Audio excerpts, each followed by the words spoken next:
So in this session, we take another look at Palestine and its people, its culture, and its background. So let's pull up our PowerPoint slides for this and discuss that. So this section in your book is called Palestine and its people. We continue to look at our part of the story, of course, because this helps us understand perhaps Jesus's mission and then the mission of the church. Of course, in all of that, when we read the text, we move from an ancient context to the 21st century, and it's quite a step. So again, we move from the ancient context to the 21st century. It's a step in geography, in time, in language, in social values. It's quite something, and that's what we want to keep in mind. So in order to understand all of this, we need to know what part of the story we have skipped between the Old Testament and the New Testament. And that brings us to the intertestamental period that was mentioned before. So in short, there are 7 periods of time that bridge us from that one testament to the next. The Old Testament leaves with the story when the kingdom of Judah is in exile and they return from exile. And at that point, we see the switch between the Babylonian period, where the Babylonians take the kingdom of Judah into exile to Babylon. And at that time, there's a takeover by the Persians. So during the Persian period, the Israelites, the kingdom of Judah, returns to Israel. And it's not like they have autonomy there. This is recounted in the books of Ezra and Nehemiah and Esther plays during that time of Persia, if you're familiar with the Old Testament. But it's still under the Persian satrapy, as we call it, still under Persian rule. And that rule is quite extensive as you look here. It's like 200 years of that. And so this breaks into that intertestamental period. And the Persian Empire was quite impressive. I mean, when you think about all the scientific advances during that time, I mean, they were making gardens in the desert, and they were building road constructs that later on the Romans built on top. It's quite impressive. And so it wasn't until Alexander the Great that the Persian armies were overthrown with some key battles. You will discuss this in Western civilization if you take that for history. And so the date given here pertains to the date that this rule affects Palestine or Israel, if you will. So of course the Greek rule is much more extensive. It starts early with Alexander the Great, but this pertains to its reign and rule in Israel. So after this, it starts the Ptolemaic period, and those really pertain to people from Egypt, if you will. And notice it's also a lengthy rule. Now, caveat here is, remember that Hellenization, starting with Alexander the Great, lasted 1,000 years. So even though we now get the rule by Egyptians, it's Hellenized. For example, in northern Egypt, in northern Africa, we have a large city called Alexandria, and it's Hellenized. You have big libraries there, and we find even to this day in the desert there, we find Greek manuscripts. But at this point, this also affects, of course, the functioning of the communities in Palestine. And then coming from the northeast are the Syrians. So they defeat the Ptolemaic groups, and they come into the land. So that's from 198 to 167. Now, up to this point, it's been very interesting. It's not been easy on the people of Palestine, right? They suffer. But it's very interesting that ever since beginning there, one thing that kept them going was that these rulers did not completely superimpose their cultural wills. So they kind of absorbed that Hellenization as they went along, but they also maintained their own cultural boundaries, right? Until one ruler, Antiochus IV Epiphanes, came on the scene. And he is a brutal ruler. And so he wants to superimpose his rule only, and he subdues the people in a brutal manner. And he does that by breaking their spirit. And how do you break a people's spirit? You get them at the core of their identity. So he says, the Jewish people must cease to have any kind of remnant of Judaism. And so he tells them not to observe the dietary practices. He tells them not to observe their Jewish holidays. And he pretty much tells them to either go a step further and show that loyalty by eating things they normally wouldn't eat. He tells them to eat swine meat, which is abhorrent in their particular expression of religion. For Jews, it was very important to circumcise their baby boys. It was a part of an expression. I know that makes no sense to us in our culture, but in their culture, it was an expression of their religious devotion to the God of Israel. And so he said, you cannot do that anymore. And if you do that, we'll kill you.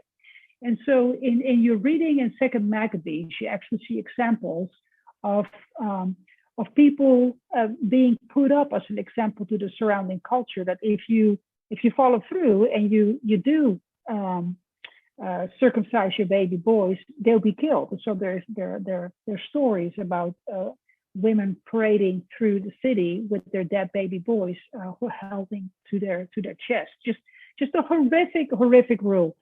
What the Syrians did not count on was that the Jews were resilient. And so they actually stood up against Antiochus and revolted. And that started with Judas Maccabee, his grandfather Mattathias. And so you can read this in the materials this week. And they actually won. They were so resilient. Now, by this time, the temple is defiled. Remember this idea of purity. So they purified the temple. There is a ritual where they burn oil lamps. There's not really sufficient oil. So it's like a miracle that it burns beyond that. And that's where we get this idea of Hanukkah, where for 9 days there's sufficient oil somehow miraculously to burn. That's where we get a 9-armed Hanukkah candle. And they rededicate the temple, and that's done in 167. And that's where the Jewish people get this idea of celebrating that liberation and the cleansing of the temple, and still to this day celebrate that with the celebration of Hanukkah.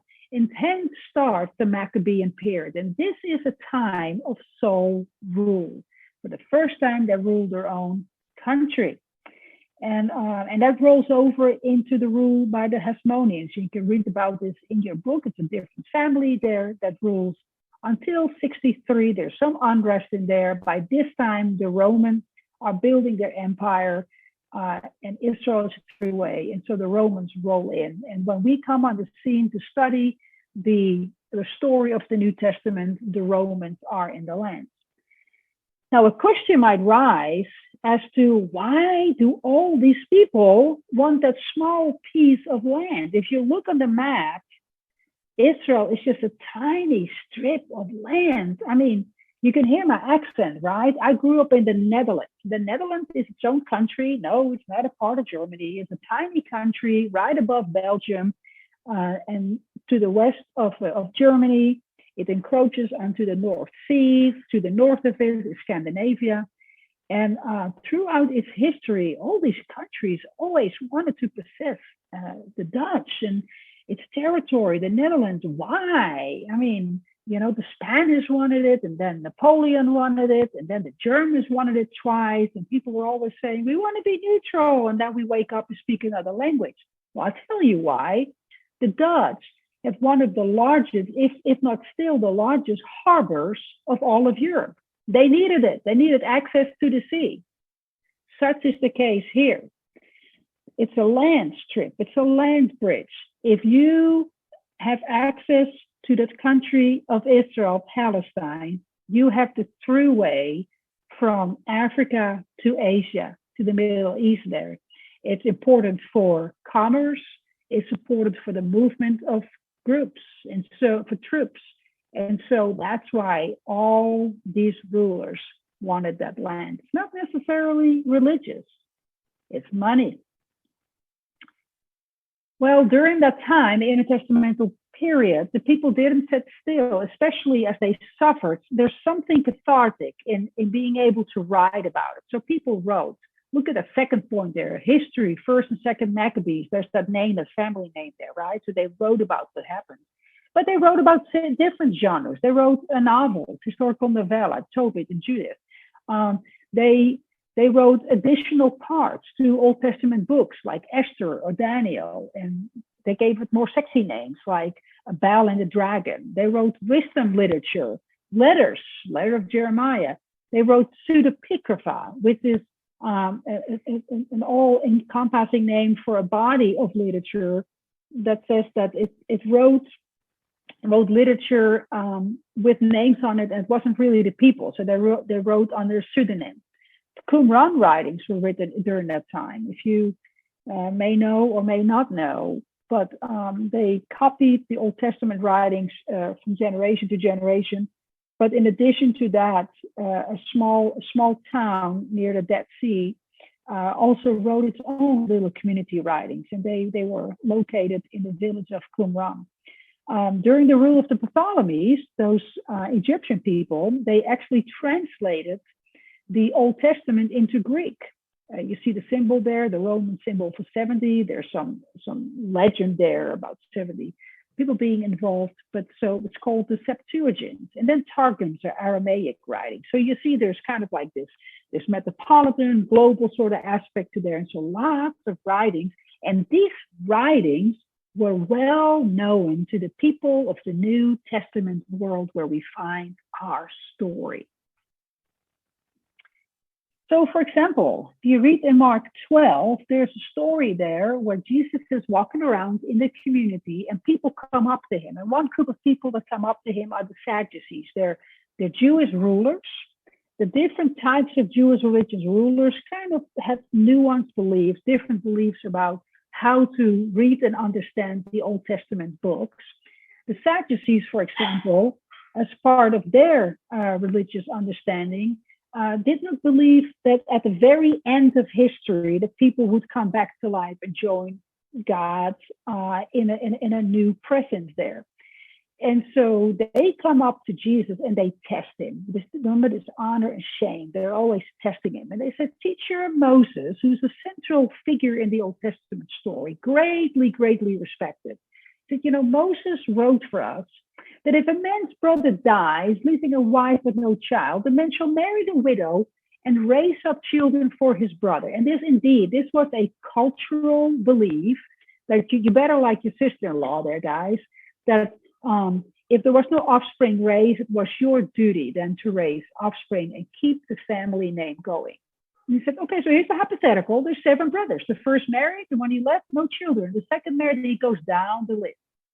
And none of the 7 left children. Last of all, the woman herself died. And I said, okay, so let's think about this. In the resurrection, whose wife will she be? She was married to 7. And Jesus says to them, oh my goodness, is not this the reason that you're wrong? You neither know the scriptures nor the power of God. Whoa, Jesus tells them. For when they rise from the dead, they neither marry nor are given in marriage, but are like angels in heaven. Okay, so it seems just like a story, right? But notice this. It's kind of funny. Because first of all, they pose in verse 23, in the resurrection. Remember, the Gospel of Mark actually points out like, whoa, they don't even believe in that. So they're not interested in the answer.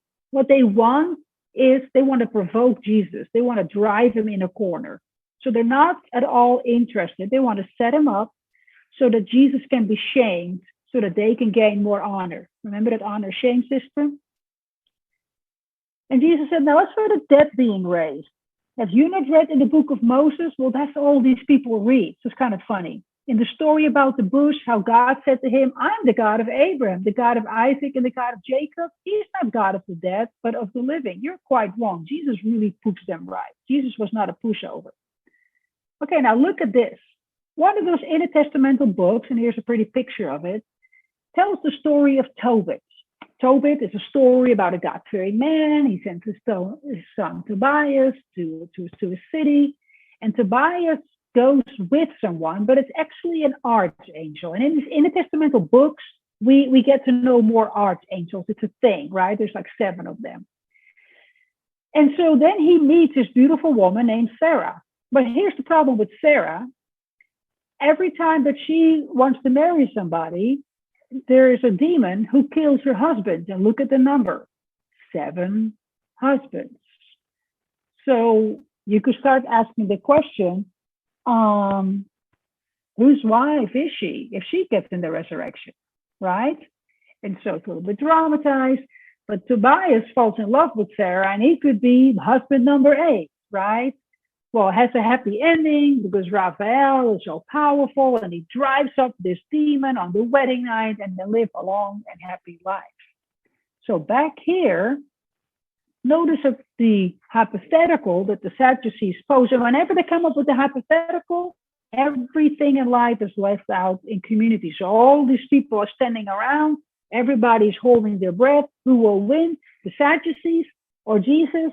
Who's smarter, and who will leave with a tail between their legs?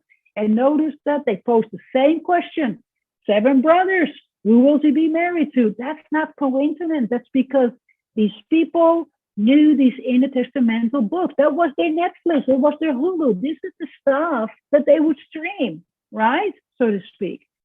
And remember, they don't believe in spiritual beings. It's not that they just didn't believe in the resurrection. They didn't believe in any spiritual beings either. They didn't believe in angels or demons. And that's precisely here. So whereas there's a demon in the story of Tobit, in their particular example, they pose this question, and I think Jesus tells them a funny. Jesus picks up on the fact, you're playing a trick with the story of Tobit. And so Jesus says, you know what? This has nothing to do with what you think heaven is like. This has nothing to do with your question like, whose husband will this person be, or whose wife will this person be? You don't even believe in the resurrection. So Jesus says, you know what? They're going to be like angels in heaven. That's Jesus using a funny, because they don't believe in demons. They don't believe in angels. And he pretty much, I can hear the snickering in the crowd when the people go, oh, you got them. The problem is, if we don't recognize the culture and context and times of the New Testament world, we're missing this. You end up reading this text and go, so Jesus said that we become like angels in heaven and we're not going to be married. See, you cannot read the text like that, because Jesus was pulling a funny. He put those Sadducees straight. The point here is that the Sadducees were trying to set up Jesus, and they had to putter off. And the people there are left to think, who is this teacher? And you think, I'm going to keep on reading this story about this Jesus man, because he's not just anyone. And you want to keep on reading the story and see who Jesus is. We've got to know the context and the culture of the New Testament world and what happened in between these 2 testaments, right? So moving right along. So Romans in Palestine, right? Look at them. They would build stuff. This is a viaduct that would carry water. Even when you go there today, you can still see that. That temple that was there, Herod built it just to make sure that he kept them on their side. And remember the story. This is the part where Jesus just really didn't care for the temple. And his disciples, his students would come out and say, look what large stones, right? And Jesus goes, we'll all break down. So let me show you these stones. If you go there today to what we call the Wailing Wall, it will look something like this. I'm not a big fan. Even I'm from Jewish descent, right? So this is not cutting down on Jews. I have people in my family line that died in the Holocaust. So this is I'm completely pro. But I don't know if you see the dividing area here. Who do you think are on the right here? And who are on the left? And this left part goes way far. Well, if you go there today, you're actually separated by the genders. On the left are only the men. And on the right, it is tiny, tiny space. That's the space for the women. Jesus had no interest in separating genders.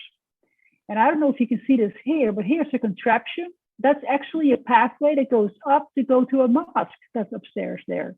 And what you don't see off to the right is almost like a check station when you come through, as if you go into the airport, but people have to take their bags through that so as to make sure everybody stays cool.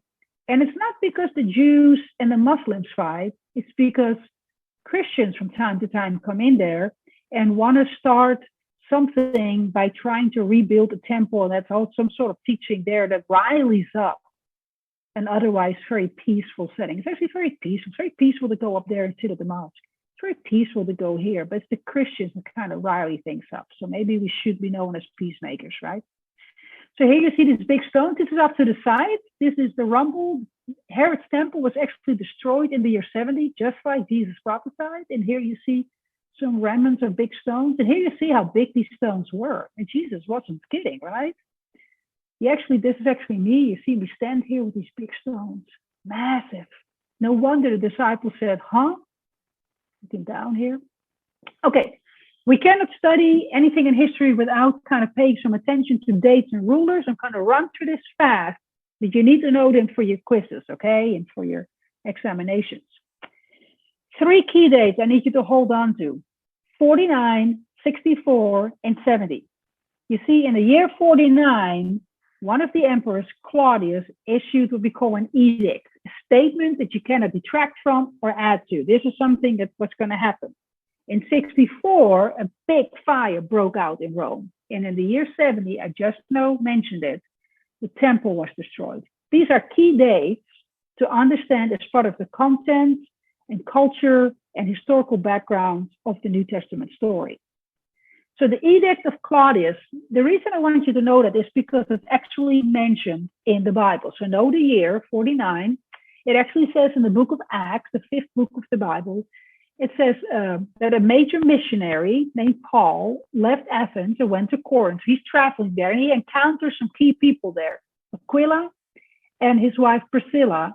And they're there because they had to leave Italy because Claudius, the Emperor Claudius, had ordered all Jews to leave Rome. So it's mentioned there. So that's in the year, somewhere like 55 or so, that the story takes place. In the letter to the Romans, you see that abbreviation Rom 1:16, that's the letter to the Romans. This man, Paul, writes that letter later on. He writes it in the year 57 or 58. He writes this letter and he says, I'm not ashamed of the gospel. It's the power of God for salvation to everyone who has faith. And then he mentions 2 groups, to the Jew first and also to the Greek.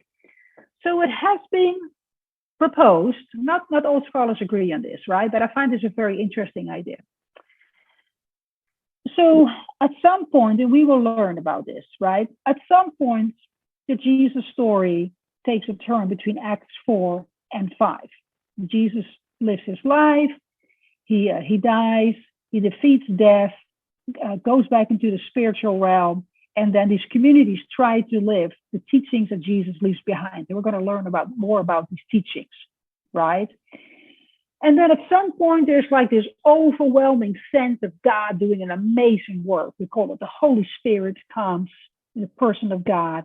And there are people present in Jerusalem who are a witness of this.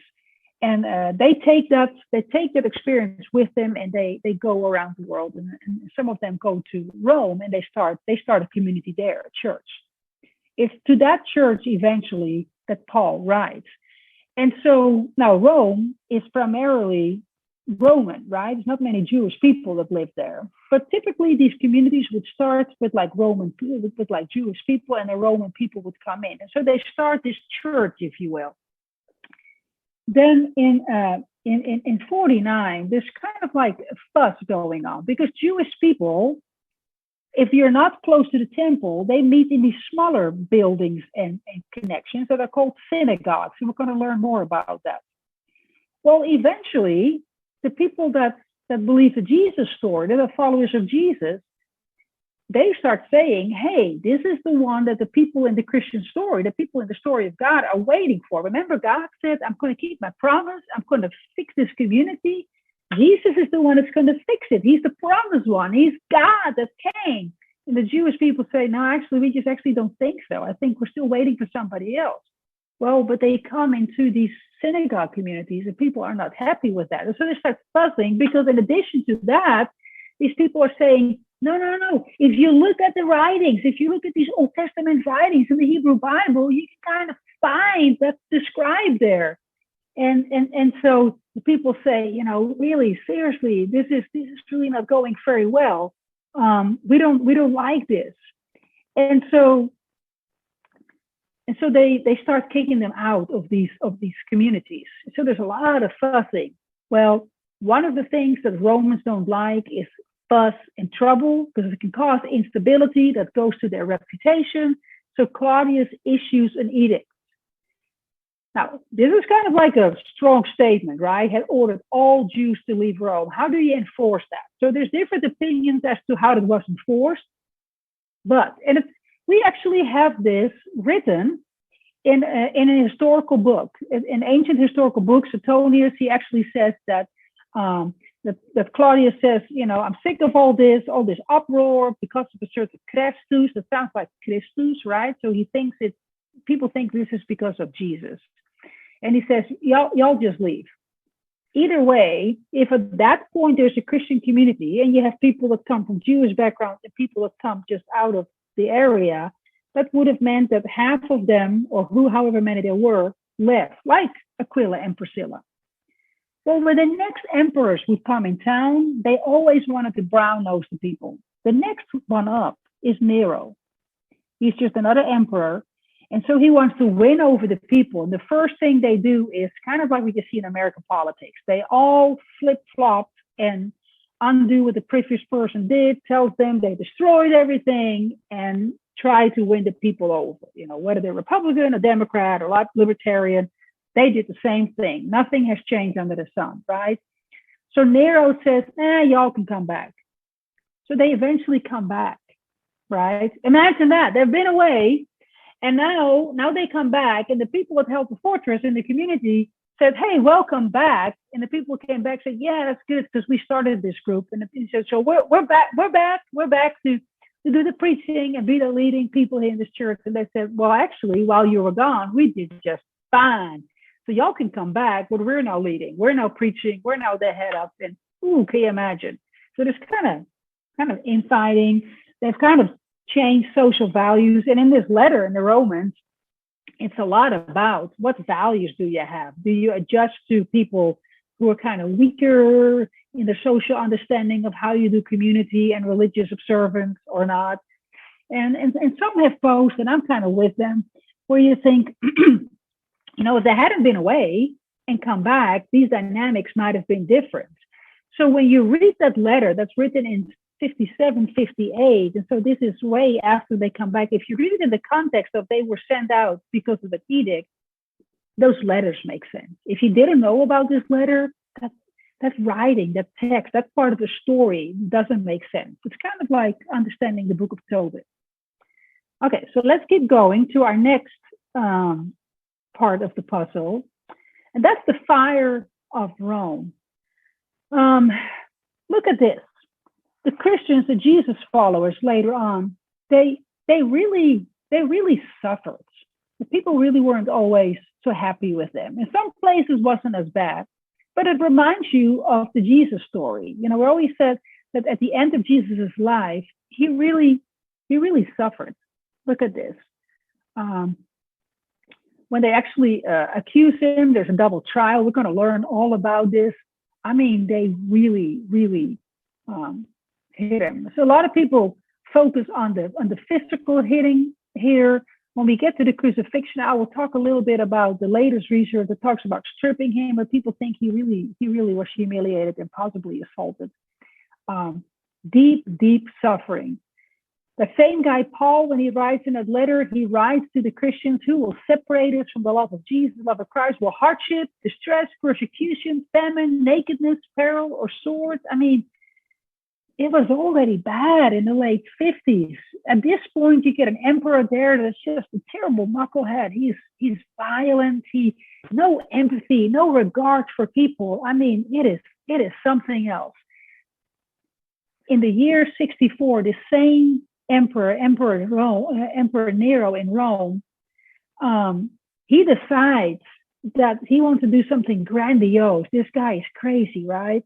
He wants to build a city and name it after himself. He wants to name it Neropolis, but he kind of lacks the real estate for it, right? So people know that. And would you believe it? At one night, a fire breaks out in Rome. Rome has kind of 14 districts or something. And as far as I can remember, about 11 districts burned down. And typically when you see pictures of Rome, you see these pretty pictures of the Roman Forum. But it was a big city and people were packed one upon another. And it was just, if ever something was going to happen there, the people were like rats in the fall. And that's what happened. And so, the devastation, people lost their homes, people lost their loved ones, so many people burned. Well, of course, it was terrible timing because Nero had just now said that, he needed the real estate. So people right away say, oh, it was Nero. He did it. So he needed to divert the attention. He needed a scapegoat. And he made the Christians, who people knew were in the town, he made them the scapegoat. He said, you know what? The Christians did that.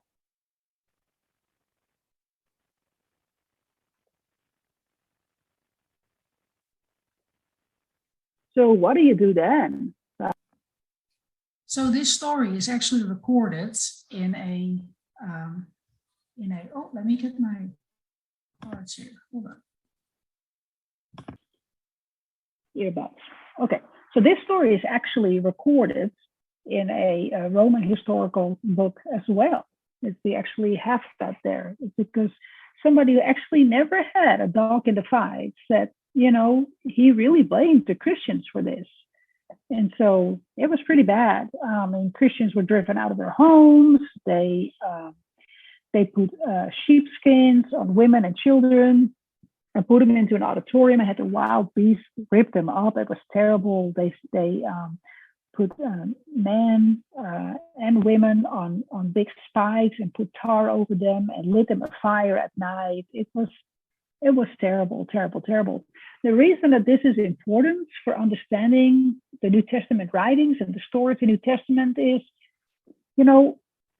imagine if documents were written after the fire of Rome to the Christian community in Rome. And such is the case with the Gospels. The Gospel of Mark is written to Rome after this day. The Gospel of Luke is written to the vicinity of that, we think. And so imagine that they would read what we see here, like the story of Jesus suffering, like here, Mark 15. That's written to the Christians in Rome. And they see how Jesus was suffering. And it's not just a story about a person they can't relate to. They suffered. Every Christian person in that area knew at least someone who had lost their home, had lost a loved one, knew a person that had suffered. They related. And then to see that Jesus also just went through a tremendous ordeal, just the humiliation and the roughness. It's I think we tend to want to clean up the Christian story, but I think people were assaulted, people were treated horribly, and the story connects. The story connects. So these dates are important. And so finally, the date of the look at that. So here are just some parts of the other Gospels: Gospel of Luke, Gospel of Matthew. In the year 70, the Roman troops actually destroyed that temple in Jerusalem. And this was not a one-day ordeal. They had laid siege of that halfway to year 66.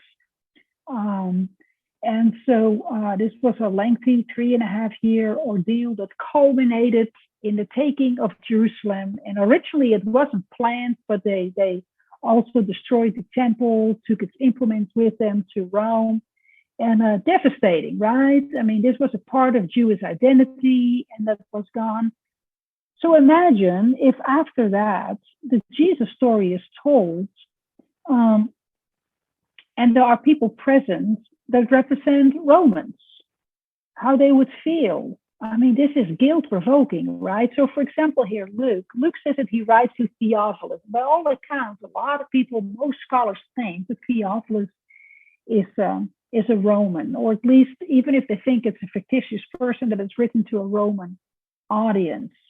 And so notice here, like in Luke 7, there's a story of a centurion, which is a person from the Roman military. And so just to include the fact that Jesus cares for a person in the Roman military, that tells you something. I mean, these are the people that actually destroyed the city and devastated it and killed and maimed people and took their temple. So every time that you read a document and it has any bearing on that, I want you to ask yourself, was it before or after these Romans tore up that place? And how is Jesus presented? So this is where all these things come to bear. Okay, so let's look at a couple of rulers. While I put my earbuds back in, it's quite something, right? So a couple of them. Okay, so throughout the time of the New Testament world, several different rulers ruled at the time. So the Roman emperors would rule over the whole Mediterranean basin, right? And then, of course, there are local rulers in Palestine. So let's look at this. You can see that throughout time, there are a number of rulers. It starts with Augustus. After the Roman Empire ceases to be a republic, we get a sole ruler. That's why they're called Caesar. It starts with Caesar Augustus. And then there's subsequent rulers after that. I need you to know the green-colored rulers as significant. So I need you to know the name and the date for Augustus, Tiberius, Caligula. That's a nickname for Caius. I need you to know that's the nickname. Claudius and Nero with their dates. And notice that they follow one after the other. Then we get to the year of the four emperors. Notice that they follow in fast succession. Nero dies in 68. He supposedly commits suicide, but somebody finishes it for him. And then you get Galba, Otto, Vitellius, Vespasian in a real rapid succession. It just really just doesn't pay to be an emperor. Everybody kills you. And then in 79, after Vespasian dies, Titus follows him up. Titus actually is not the one that should follow him next because he is the younger of two brothers. Domitian is actually the oldest brother, but Titus is the one that he's a general that leads that siege on Jerusalem that culminates in the sacking of Jerusalem and the destruction of the temple. And so the people really want him to be emperor. So, and there you have it, that's Domitian. We typically kind of finish it out with Domitian. We think during that time the Johannine books are written, and so we kind of finish it out by that. Some people take it all the way through 135. That's the final destruction of Jerusalem, and that's when the Jewish people are excised out. But for now, I think we'll just kind of leave it here. And then the local rulers in Palestine and Israel would be people like Herod the Great. We saw that at the Christmas story, right? And Herod the Great had several sons. He had more, but he killed them, among whom are Herod Archelaus and Herod Antipas. And then eventually down the road, we get the grandsons. I believe they were Herod Agrippa and Herod Agrippa II. So one could ask, what to do in terms of knowing the stories of them. I say know some basic facts as far as how that pertains to the story. So a little bit of who am I? Roman emperors and rulers in the New Testament era. Who is this one? So kind of keep an eye. Maybe you have your PowerPoint off to the side. Who am I? This is an emperor who wanted a statue of himself placed in the Jerusalem temple before he actually was killed by people. We know him by his nickname, and the nickname means little boots. And this guy actually liked to dress up as gods and demigods. So let's think about that. So I talked actually about an emperor, right, with a nickname, Caligula. His actual name is Caius. And sure enough, he actually had a brilliant idea. He said, y'all should put a statue of me in that temple in Jerusalem. And the people were like, the last time somebody did that, Antiochus for Epiphanes, remember that, during the Intertestamental period, that didn't pan out so good. We had the Maccabees rise up. And so this is one of these times when the people said, this is not a good idea. And they actually eventually ended up slitting his throat. Pardon me. All right, so this is Gaius, not the smartest politician when you think about it. How about this one? This emperor is responsible for a horrific persecution of Christians in Rome that actually finishes out what they call the Julio-Claudian dynasty. He was the youngest emperor to rule. He was 16 when he started to rule. In fact, his mentors ruled for him first. And so people were like making fun. His friends were like, you're not really the emperor. Your mentors are. So what do you do when you are the sole ruler, actually, and your friends are being bullies? Yeah, you kill your friends and you kill those mentors. So that's what he did. Then his mommy ruled. Actually, his mommy actually wanted to be emperor, right? She had actually married his dad, Claudius, in order to become empress, but we weren't that modern at the time. There was an heir to the throne that he had, so I think that one drowned. What do you do if that's in the place? You take care of that one. So now Mommy Dearest was actually ruling, and his friends weren't that hard on that. It's like, actually your mommy is ruling. So what do you do then? You get rid of Mama.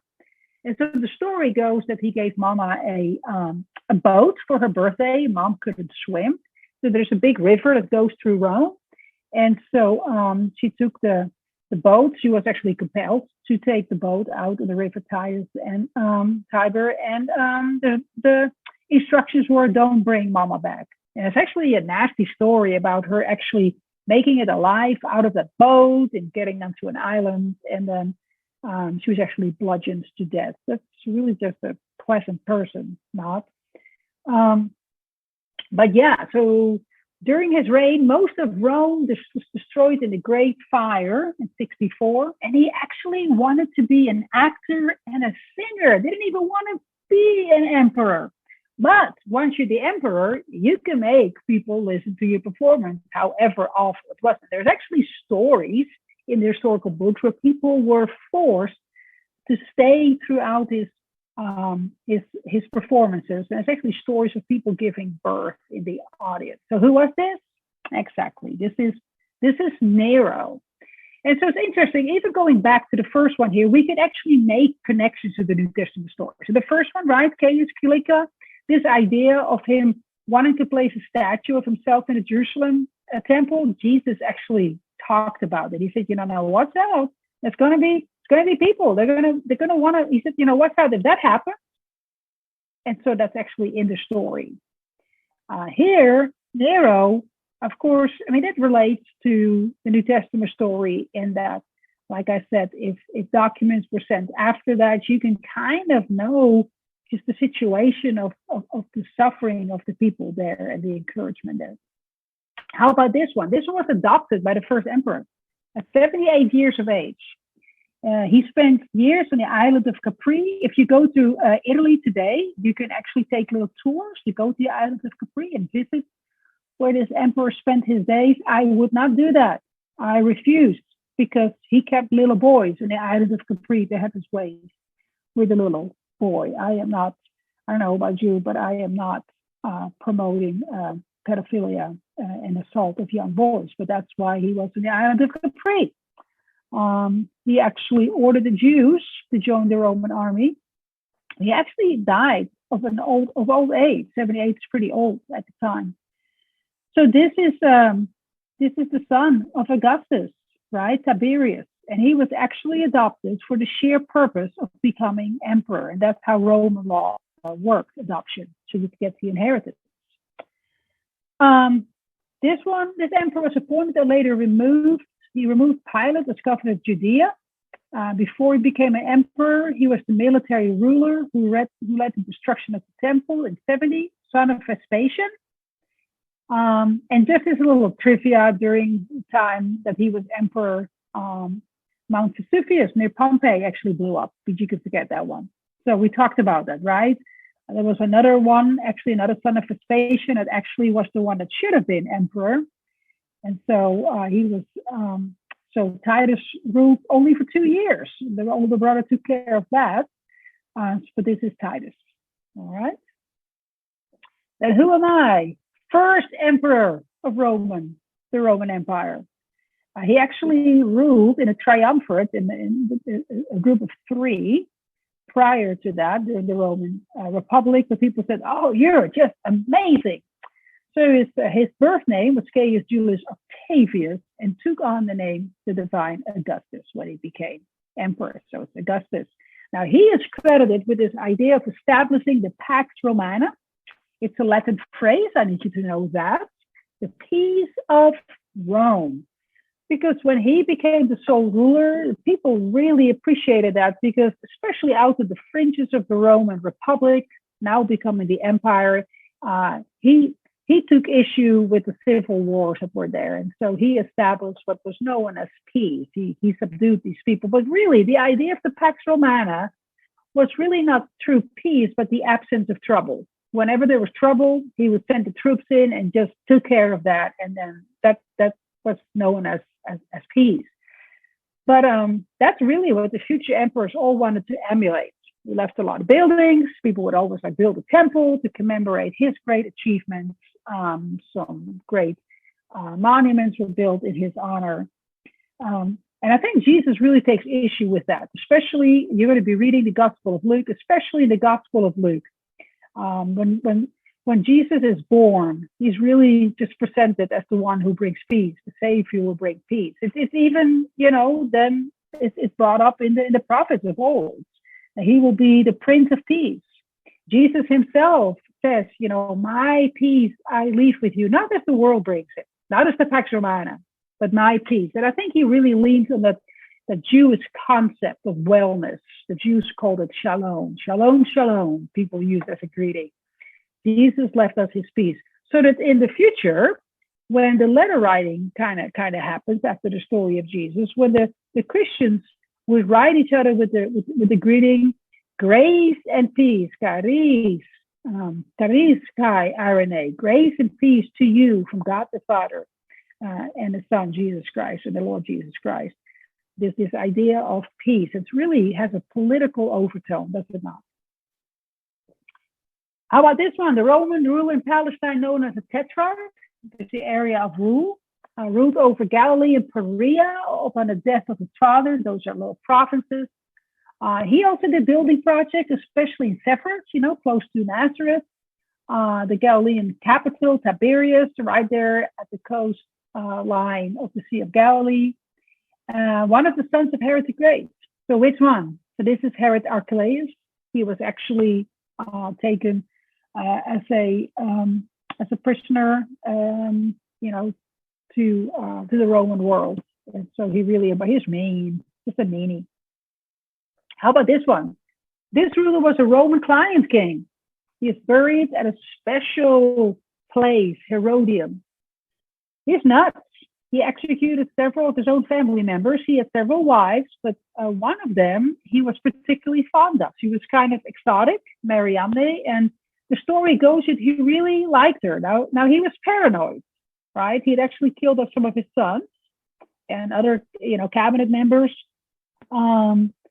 And he was always just thinking that people were after him, wanted to kill him, wanted to place a coup. And whenever he heard of that, he would have them killed. And he also thought that Mariamne really was going to be used as an instrument against him. So he went back and forth of that, and finally decided that, she too wanted to kill him. So the legend goes, that he had her killed and then had absolute buyer's remorse. He actually regretted that. He said, "Oh, Mariamne is the woman that I love." And so the story goes that he had her body placed in a wooden barrel, and the wooden barrel placed in his bedroom. And that every night before he went to bed, he would just hug that barrel and say, "Oh, Mariamne, I am so sorry for killing you." It's certified crazy, right? He's known for big building projects, including the rebuilding of the Jerusalem Temple, Masada near the Dead Sea. It's a big old mountain with on top of that also the palaces, and Caesarea Maritima, a big old structure, little area there along the Mediterranean Sea. So who is this? Well, this is Herod the Great, right? He gave himself the title king, obtained that. And it's the one during the birth story of Jesus. Just like Alexander the Great, he wanted to be the great. How about this one? This ruler was the ethnarch of Samaria, or Samaria, you all might say, Judea and Idumea, brother of Herod Philip, and brother of Herod Archelaus, son of Herod the Great. Actually, I think he was the one that was sent as a hostage. Yeah. And so, yeah, there you go. So this would be Herod Antipas, right? Okay. Maybe I'm confusing the two. Here we go. Grandson of Herod the Great, son of Aristobulus and Berenice. This one actually comes up in the book of Acts. There's a little bit of a hiatus there, and then he becomes the ruler there toward the end. And how about this one? Closing it out, the emperor. First emperor born out of Italy, not Italy born. He really didn't want to be an emperor. And there's a couple of stories about that they found him in the forum. One says he was hiding in the theater. Other one says he was hiding in the governmental store building behind the curtain, but they drug him in and he said, "You're the next in line. You're going to be it." But he liked legislation and he liked dealing with the administrative issues. He's the one that issued those edicts, like the Edict of Claudius in 49. So this is Claudius. And now you know. So a couple of things about the setting in Palestine. The people in Palestine, agriculturalists, right? They would have small homes. You can read about it in the book, where they used their implements. The women would prepare the food. They would have livestock. Here you see some sheep and some goats together in an outside pen. Sifting of the wheat. A lot of limestone, so it's both malleable as well as strong. Roads that were carved out. Here's some olive tree with little seeds in them, and then the mark of the presence of the Romans. This is a Roman mile marker, so you always knew they were in the land. This is Capernaum, where Jesus spent a lot of his time, kind of like his base around the Sea of Galilee. Here you see the houses, of course, the lower structures that remain, right? But you can see is that they were all intertwined. Very close building, a street in between there.